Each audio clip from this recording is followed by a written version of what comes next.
hidegháború egy 1947 és 1989 között tartó történelmi időszak volt, amit a kapitalista Egyesült Államok és a kommunista Szovjetunió közötti folyamatos ellenségeskedés és versengés jellemzett.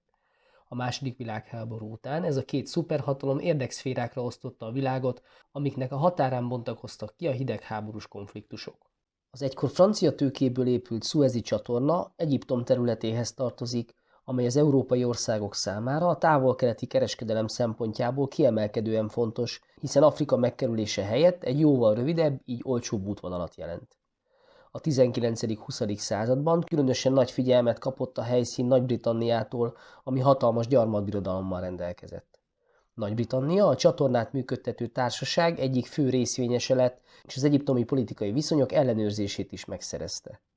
A napjainkig jelentős víziút fontosságát mutatta, hogy 1888-ban az európai nagyhatalmak sokoldalú nemzetközi szerződésben rögzítették, hogy a Szuezi csatorna szabad átjárhatóságát minden hajónak háborúban és békében egyaránt biztosítani kell.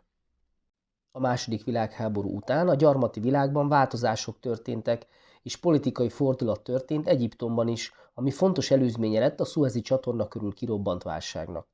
1952-ben az egyiptomi hadseregen belül létrejött egy nacionalista szervezet Gamal Abdel Nasser ezredes vezetésével, ami a britek kiűzését és a korrupt királyi család eltávolítását tűzte ki célul.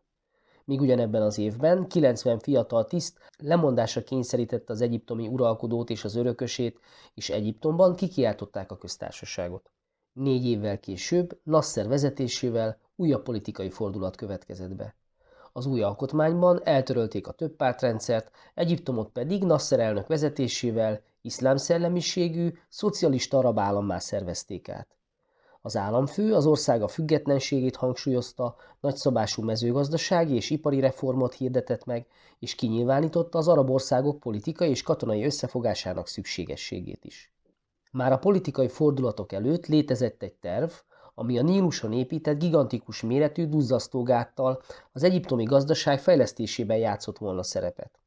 Ezt a nagyszabású vállalkozást nemzetközi kölcsönökből finanszírozták volna, aminek amerikai jóváhagyását egyre kétségesebbé tette, hogy a hidegháborús viszonyok között szokatlanul Nasser elnök teljesen független külpolitikát folytatott, vagyis a kelet-európai szocialista országokkal is igyekezett jó viszonyt ápolni. Ennek részeként például Egyiptom nagy mennyiségű kézifegyvert vásárolt Csehszlovákiától, a Szovjetuniótól pedig modern vadászrepülőgépekhez jutott.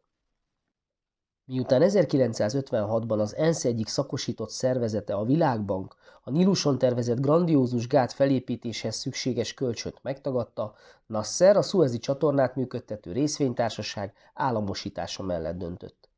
Az egyiptomi elnök úgy gondolta, hogy a csatorna használat bevételeiből a duzzasztógát felépítését nemzetközi kölcsön igénybevétele nélkül is finanszírozni tudja majd. A kilátásba helyezett kártalanítás ellenére ezt a döntést Nagy-Britannia egyszerűen lopásnak tekintette, és a gazdasági érdekeik veszélyeztetéséként fogta fel, amit olyan súlyosnak ítéltek, hogy már az első pillanattól kezdve készültek arra, hogy a diplomáciai nyomás elégtelensége esetén katonai akció is szükségessé válhat. A heves brit reakció nem volt teljesen alaptalan, hiszen Nagy-Britannia olajellátásának több mint a fele a Szuezi csatornán keresztül érkezett a szigetországba, ami nemzetbiztonsági kockázattal járt. A brit aggodalom nem volt egyedüli, és ezért a csatorna ügyében Franciaországban szövetségesre is talált. A brit-francia gazdasági érdekazonosságon túl a franciák azért is elégtételt akartak venni Egyiptomon, mert az támogatta a francia uralom ellen fellángoló algériai szabadságmozgalmat. A brit-francia szövetség azonban nem talált támogatóra az Egyesült Államokban, ami mivel saját sérelmei nem voltak, a britek kedvéért nem akarta elveszíteni az arab világ szimpátiáját. A helyzet diplomáciai megoldására nem sok esély mutatkozott, mert a brit miniszterelnök többször annak adott hangot, hogy az egyiptomi elnököt diktátornak tekinti, ezért megbízhatatlannak tartja. A britek és a franciák amerikai támogatás hiányában is megpróbálkoztak azzal, hogy az ENSZ-ben egy Egyiptomot elmarasztaló határozat szülessen, de a Szovjetunió képviselője ezt azonnal megvétózta. Így Nagy-Britannia és Franciaország számára, hogy változtassanak a kialakult helyzeten, csak a fegyveres beavatkozás lehetősége maradt. Mivel a nemzetközi jog megsértése nélkül nyílt támadást nem indíthattak, ezért szigorúan titkos tárgyalások sorozata után a terveikbe bevonták az 1948-ban létrejött izraeli államot, amellyel Egyiptom ellenséges viszonyban volt. Ezek a tárgyalások annyira titkosak voltak, hogy a brit miniszterelnök azt kívánta, hogy soha semmit ne írjanak le, és a résztvevőknek meg kellett esküdniük, hogy a megállapodásuk részleteit halálukig nem árulják el. A terv lényege az volt, hogy Izrael a Sínai félszigeten keresztül megtámadja Egyiptomot, mire a két nyugat-európai hatalom mindkét felet tűzszünetre szólítja fel, követelve, hogy tegyék lehetővé a brit-francia egységek benyomulását a csatorna térségébe. A követelési jog alapját az 1888-as nemzetközi szerződés adta, ami kimondta, hogy külső támadás esetén Egyiptomnak ki kell ürítenie a csatorna környékét.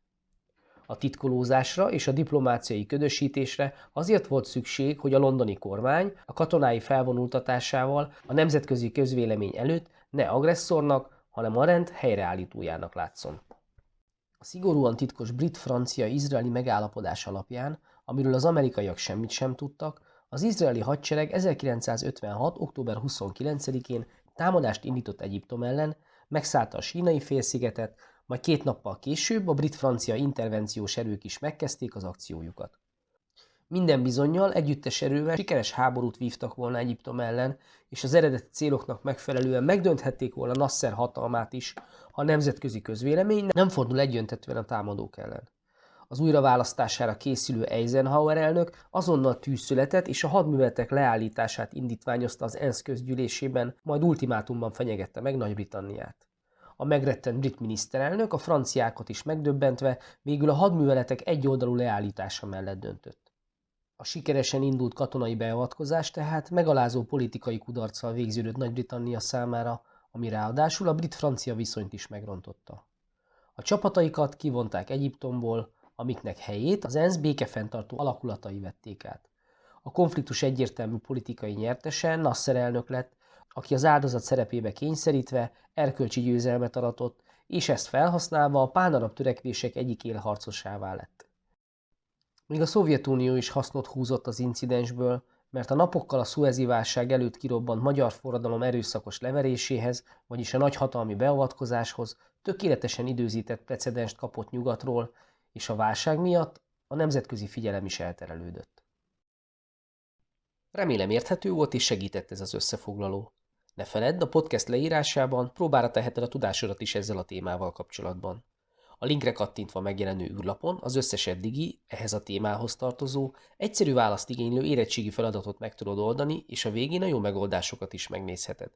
Ha tetszett a podcast, akkor iratkozz fel a csatornára, ha támogatásoddal segítenéd a munkámat, akkor a leírásban megtalálod hozzá részleteket. Jó munkát, sok sikert!